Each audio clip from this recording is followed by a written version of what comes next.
মানে কিছুদিন আগের কথা, একজন আমাকে বলছিল তুমি তো চিন্তা ভাবনা করে ওভাবে প্ল্যানিং করে কন্টেন্ট বানাও না, তুমি অন্যের লেখা হচ্ছে নিজের ভিডিওতে তুলে ধরো, তার মানে হচ্ছে তুমি কন্টেন্ট ক্রিয়েটর না, তুমি হচ্ছে ইনফ্লুয়েন্সার।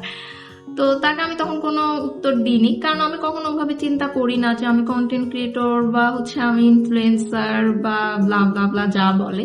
আমার ভালো লাগে ভিডিও বানাতে, আমি ভিডিও বানাই। দেখেন না, কখনো কোনো কিছুর ফিক্স নেই, কখনো আমি মোটিভেশন বানাই, তো কখনো ফানি ভিডিও বানাই, কখনো ডেইলি লাইফ বানাই। যখন যেটা আমার কাছে ভালো লাগে আমি ওইটাই বানাই।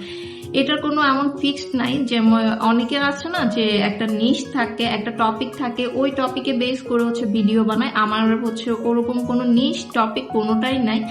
আমার যা ভাল লাগে আমি ওইটাই বানাই। আর হচ্ছে আমার কাছে না একটা বাক্সে বন্দি হয়ে থাকা পছন্দ না, আমার কাছে সবকিছু নিয়েই কাজ করতে ভালো লাগে। যেখানে যেটা ভালো লাগে, বলে না, যেখানে গেলাম কিছু জিনিস ভালো লাগলো, আমি ক্যামেরা বন্দি করলাম আর হচ্ছে এটা আমি আমার পেজে দিলাম, বাস। আমি হচ্ছে এতটুকুই করি।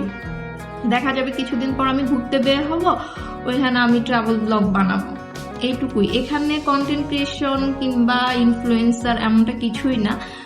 আমার যেটা ভালো লাগে আমি ওইটা হচ্ছে ভিডিও করে আমার পেজে দিই, এতটুকুই।